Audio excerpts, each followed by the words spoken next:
Hello students, कैसे हैं आप सभी। आई होप आप सभी ठीक होंगे। आज हम चैप्टर 13 में पढ़ेंगे।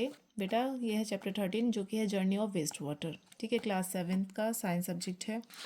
इसको हम आज डिस्कस करते हैं। कुछ इंपॉर्टेंट पॉइंट्स, कुछ इंपॉर्टेंट क्वेश्चंस जो एग्ज़ाम पॉइंट ऑफ व्यू से इम्पॉर्टेंट है, प्लस आपके एंट्रेंस लेवल के लिए भी इम्पॉर्टेंट होते हैं। ठीक है, चलिए स्टार्ट करते हैं। सबसे पहले हम बात करेंगे सीवेज की। क्या? सीवेज। सीवेज की डेफिनेशन इज़ वेरी इंपॉर्टेंट। ठीक है, इसमें क्या है? अ लिक्विड वेस्ट। सीवेज क्या है? सीवेज से याद करेंगे क्या? लिक्विड वेस्ट है। आपको यहाँ पर ये पिक्चर दिखाई दे रही है।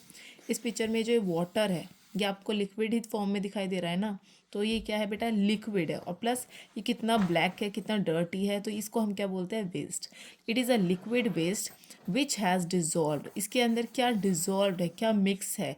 वो है सस्पेंडेड इम्प्योरिटीज़। एक तो डिजॉल्व है, ऊपर से सस्पेंडेड, मतलब ऊपर आपको दिखाई दे रही है। ठीक है, फ्लोट करते हुए दिखाई देती है। क्या? इम्प्योरिटीज़।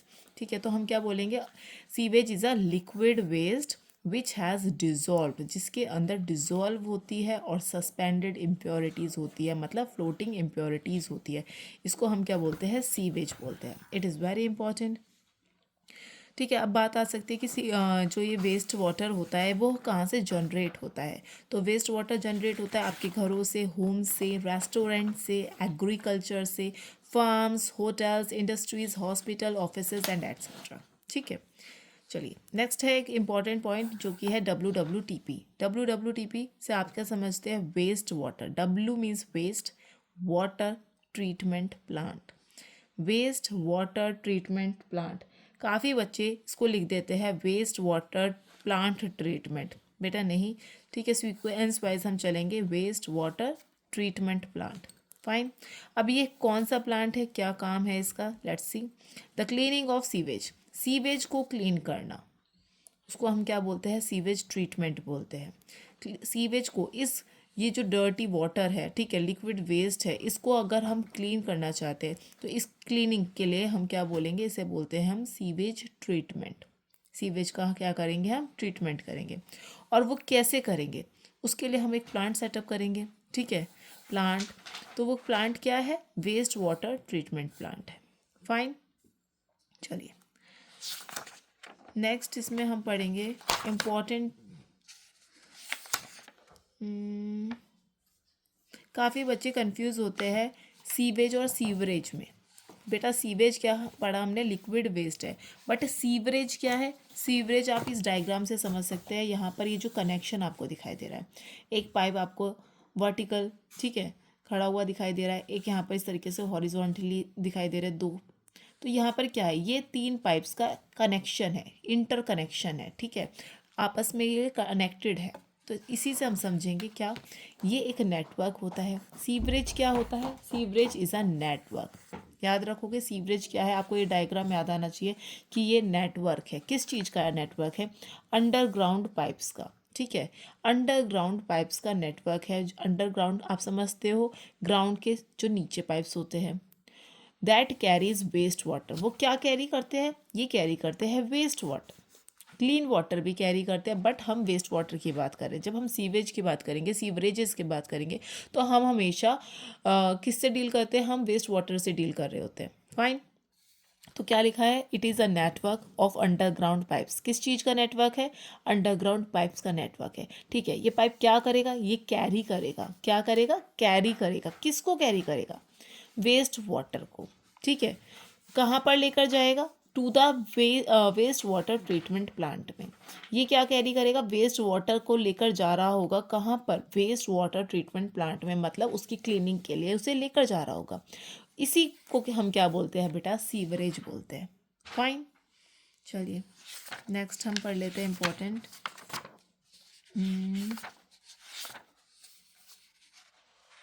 अभी हमने पढ़ा था WWPT। यहाँ पे कभी ये TP बोल देते हैं, कभी PT बोल देते हैं, पर आप ना इसको WWTP ही याद करिएगा। ठीक है बेटा, क्या है पढ़ लेते हैं एक बार। वेस्ट वाटर ट्रीटमेंट क्या होता है? पूछा है वेस्ट वाटर ट्रीटमेंट क्या होता है। बार बार वही है, एक ही लाइन को ये अलग अलग तरीके से घुमाकर पूछ रहे हैं। वेस्ट वाटर ट्रीटमेंट, इसी नाम में, इसी वर्ड्स में क्या है इसका मीनिंग छुपा है, मतलब वाटर, कैसा वाटर होगा, वेस्ट होगा। वाटर वेस्ट होगा मतलब कि वो उसमें इम्प्योरिटीज़ होंगी, उसमें सस्पेंडेड इम्प्योरिटीज़ होंगी और वो कंटेमिनेटेड होगा। ठीक है, कंटेमिनेटेड यहाँ पर हम किसको बोल देते हैं, कंटेमिनेटेड मीन्स डर्टी एक तरीके से। तो उसका हम क्या करेंगे, ट्रीटमेंट करेंगे, मतलब हम यहाँ से इम्प्योरिटीज़ को रिमूव करेंगे। ट्रीटमेंट मीन्स रिमूव करेंगे। किसको रिमूव करेंगे, removal of contaminants, removal of contaminants और पॉल्यूटेंट्स फ्रॉम वेस्ट वाटर, उसको हम क्या बोलते हैं, वेस्ट वाटर ट्रीटमेंट बोलते हैं। और उसके लिए जो हम प्लांट यूज़ करते हैं उसे हम क्या बोलते हैं, वेस्ट वाटर ट्रीटमेंट प्लांट बोलते हैं, और इसी को हम सीवेज ट्रीटमेंट प्लांट भी बोलते हैं। फाइन, चलिए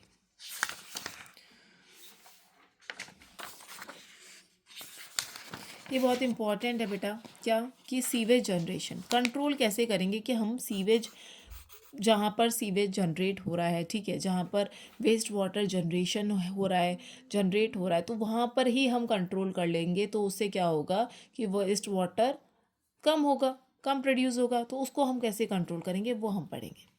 वेस्ट वाटर, या हम कह सकते हैं सीवेज जनरेशन को कंट्रोल करने के लिए हमको यूज़ करना पड़ता है या प्रैक्टिस करना पड़ता है क्या, 3R principle, which is very important. 3R principle, first is reduce, we have to reduce waste water. Reuse, waste water को हम क्या करेंगे, फिर से उसका रिसाइकल करेंगे और उसको फिर से यूज़ करेंगे, उसका इम्प्योरिटीज़ को हम रिमूव करेंगे और ये फिर से रीयूज़ करेंगे और रिसाइकल। तो याद रखिएगा, we have to practice 3R principle, reduce, reuse and recycle.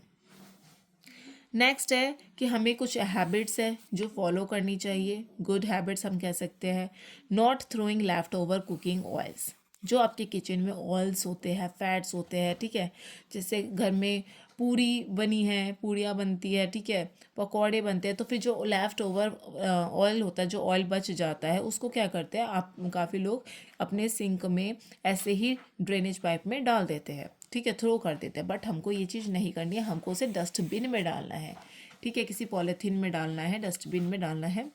क्यों करना है, क्योंकि ये जो ऑयल होते हैं, जो फैट्स होते हैं, ये बेटा ब्लॉक कर देते हैं ड्रेन पाइप्स को। ये क्या करते हैं, ब्लॉक कर देते हैं ड्रेन पाइप्स को, ठीक है। In an open drain the pipes को क्या करा, ब्लॉक करा, फर्स्ट पॉइंट। नेक्स्ट पॉइंट हम क्या लिखेंगे कि ये सॉइल के जो पोर्स होते हैं उसको भी क्लॉग कर देते हैं। क्या, ये सॉइल में जो पोर्स होते हैं, सॉइल के अंदर, मतलब पोर्स मीन्स होल, होल की बात कर रहे हैं, ठीक है, होल्स को भी ये बंद कर देंगे, जिससे क्या होगा, पानी का जो फिल्ट्रेशन होगा, पानी जो फिल्टर हो रहा होता है सॉइल के पोर्स से, वो भी रिड्यूस हो जाएगा।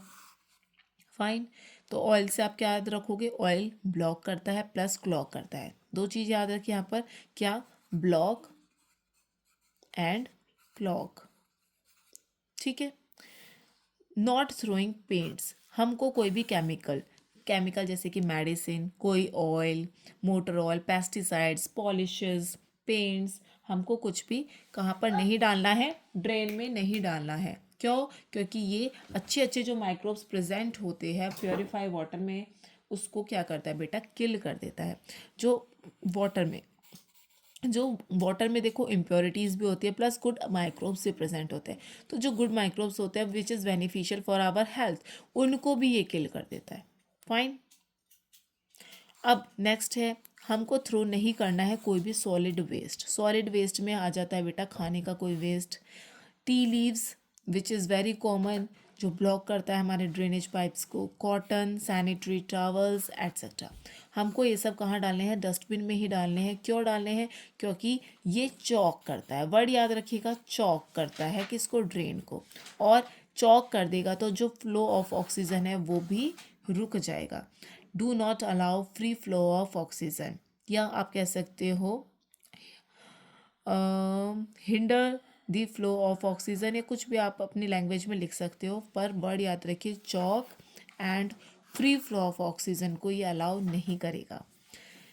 This hampers the decomposition of water of waste by the microbes. अब देखिए, वेस्ट, जो वेस्ट माइक्रोब्स जो है, माइक्रोब्स, कुछ वेस्ट ऐसे होते हैं ना जिसको माइक्रोब्स डिकम्पोज करते हैं, हमने पहले भी पढ़ा है, स्लज जैसे कि हो गया, कौन इस वेस्ट को डिकम्पोज करता है, मतलब ख़त्म करता है, कौन, माइक्रोब्स। कुछ ऐसे भी वेस्ट होते हैं जिसको माइक्रोब्स डिकम्पोज करते हैं। माइक्रोब्स क्या होते हैं, जो कि गुड माइक्रोब्स प्रेजेंट होते हैं वाटर में।